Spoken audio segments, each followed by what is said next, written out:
Hey, what's going on, guys? Mush back at it with another video. Valve has finally revealed their VR headset. Just randomly on Steam, a page appears for Valve Index, and it is coming very soon, Valve Index being their VR headset. And I'm actually pretty surprised how quickly it's coming, but this is also pointing to the fact that there might be new Valve games coming very soon, because back in 2017, they did say that 3 full-blown VR games were in development, and that was coming directly from Valve. There were some rumors on what those titles could be, including a new Half-Life game. Take that as just rumors, but I will be covering all of that. Also, speaking of Valve, Artifact was one of their games that they released more recently. Unfortunately, it had a pretty big player base initially, but that dissipated rather quickly, and now Artifact has a pretty small player base. However, they put out a statement saying that they are working towards a better Artifact. I'll talk a little bit about that. And also, all of you guys were pretty excited about the news of all of Bethesda's future titles coming to Steam. Fallout 76 is dropping on Steam very soon, but a game I'm really excited for, Wolfenstein Youngblood, we got the release date for that, as well as a pretty interesting element that's being included in the deluxe edition in the form of a buddy pass, where you can invite a friend to play with you for free and they don't even have to own the game. So we'll talk all of that at the end of this video.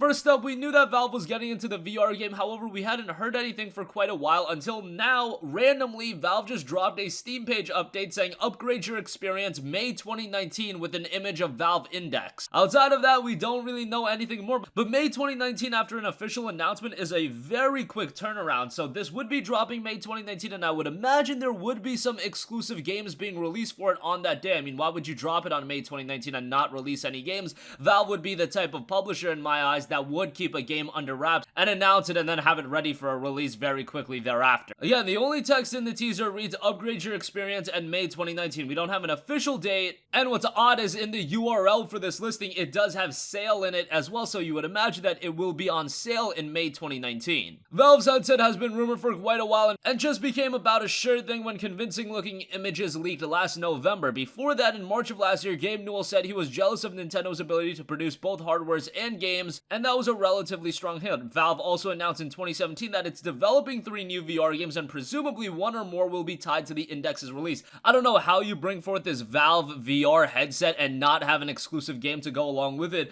The exclusive game that a lot of people were rumoring and rumors were running around was the possibility of a Half-Life 2 prequel. If you could launch that alongside Valve Index, which I think a major game release like that is a necessity, that would be really huge for the headset. The issue with the headset, and Gabe Newell has said it in the past, is that there's not enough compelling games on the headset. Yes, there are games like Skyrim VR, Fallout 4 VR, but we don't have a ton of interesting original games, especially games of very high profile IPs. Something like a Half-Life 2 prequel or something of a Half-Life IP, that would be insane. Obviously, it's not going to be Half-Life 3. They wouldn't keep that exclusive to VR, but if they did, I mean, that would get a lot of people to buy Valve Index, but I don't think Valve is stupid enough to do that. I think what this is pointing to is Valve is back into the game development foray. If they're releasing a headset like this, you have to make compelling games to go alongside with it, and at the very least, if Valve is making games, that at least makes me excited. Yes, they have put out games like Artifact, which we're going to talk about in a little bit, but I want to see compelling games of some of their most popular IPs, whether it be a Portal. Portal in VR would be incredible. Could you imagine Portal 3 being a Valve Index exclusive?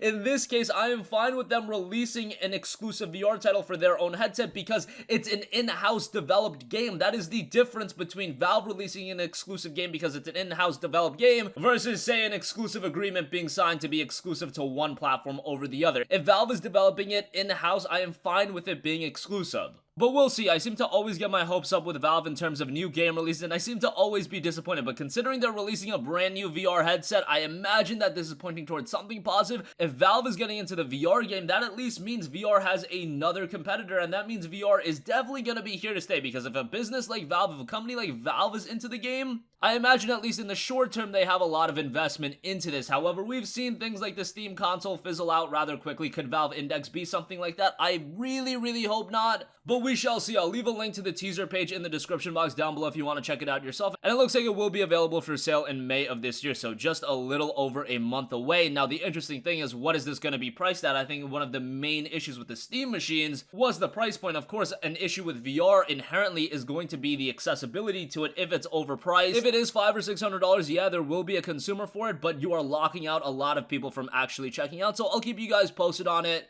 But be aware, Valve Index coming May 2019, and also expect some new game announcements because I doubt they're going to release this headset without at least one major exclusive coming alongside it. Speaking of Valve and game release, so Artifact was one of their more recent game releases, and it was a game that started off with a lot of steam, no pun intended. However, it dissipated rather quickly, and now they put out a Steam blog post saying towards a better Artifact. So obviously they're going to continue working on this game, and here's what it said, quote, "When we launched Artifact, we expected it would be the beginning of a long journey, that it would lay the foundation for years to come. Our plan was to immediately dive into our normal strategy of shipping a series of updates driven by the dialogue community members we're having with each other and with us. Obviously, things didn't turn out how we hoped. Artifact represents the largest discrepancy between our expectations for how one of our games would be received and the actual outcome. But we didn't think that players misunderstand our game or that they're playing it wrong. Artifact now represents an opportunity for us to improve our craft and use that knowledge to build better games. Since launch, we've been looking carefully at how players interact with the game as well as gathering feedback. It has become clear that there are deep-rooted issues with the game and that our original update strategy of releasing new features and cards would be insufficient to address them. Instead,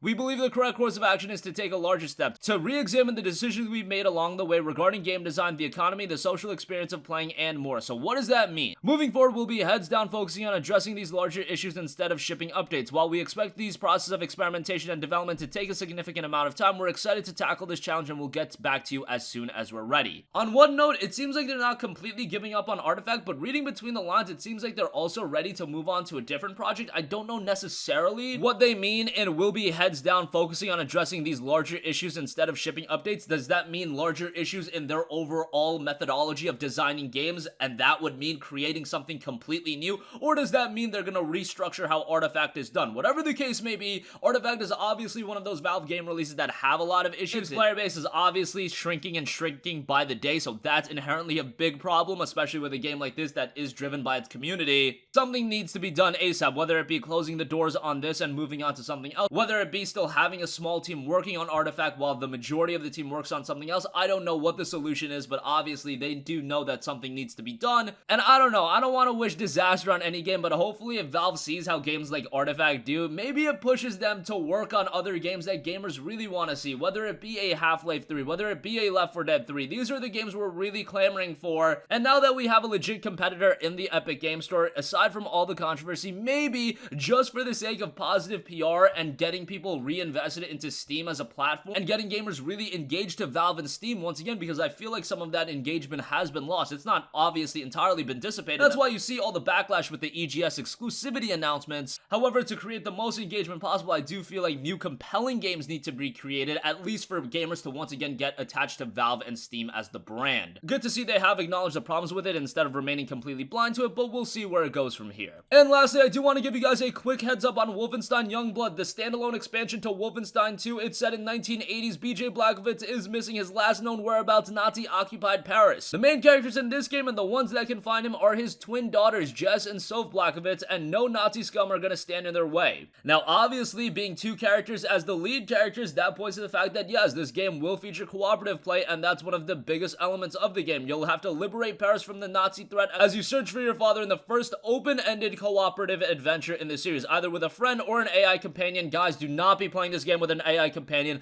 I point to you a game like Resident Evil 5. That game was an absolute train wreck if you played it with an AI companion. Find yourself a friend. I don't know what you have to do, but find yourself a friend and play Wolfenstein Youngblood with a buddy, and you're gonna have the best experience that way. Also, what's very interesting about this game is that it'll be released at $29.99, but you might want to look at the deluxe edition. It'll be released at $40, so you can invite a friend to join even if they don't own the game. If you played A Way Out, it's gonna be very similar to that, where one person owns the game and one person can be invited to play absolutely free. It's just one buddy pass, so you can't use it over and over again and invite a bunch of different people to play the game with you. It's just a one-time use. So pick your friend wisely, maybe even split the cost with them, and that's probably the best way to experience the game. But it will be dropping July 26th. Very excited for that. You guys know how much I loved Wolfenstein 2, the New Colossus. Wolfenstein in general this generation has been rather good with New Order, Old Blood, New Colossus, and I'm sure Youngblood will be a rather good game as well. Again, we should be hearing more about Valve Index in the coming weeks as we get closer and closer to that May 2019 release window. Again, no official date, but I'll keep you guys posted, and hopefully they are working on some new games back in 2017. Valve did say they're working on 3 full-blown VR titles. What could those games be? I think something major is needed if they really want to get people invested into Valve VR and not think this is another type of Steam console or something like that. Artifact is definitely having its issues, and that's been acknowledged by Valve. It'll be interesting to see where they go from here, and Wolfenstein Youngblood will be dropping on July 26th. That's a game I'm personally really excited for. If you get the deluxe edition, you will get a buddy pass, and you can invite a friend for free, so that's pretty cool. That's gonna wrap up this video, guys. Let me know your thoughts in the comment section down below. Definitely interested in hearing what you guys think about Valve Index. What do you think Valve has to do to really sell you on the VR headset? Because I know a lot of you guys are gonna be a little skeptical on it. A lot of you guys are gonna be hesitant to actually pick it up. But if they announce something like, say, a major Half-Life title, even not a Half-Life 3, but a major Half-Life game that is Valve Index exclusive, would that be enough to get you to jump over? Or would it be something like a pricing issue? If it's priced, say, under $300, that's what'll make you pick it up. Let me know your thoughts on that in the comment section. Also, let me know your thoughts on Artifact and Wolfenstein Youngblood. That's gonna conclude this video. I'll catch you guys in the next one. Peace out.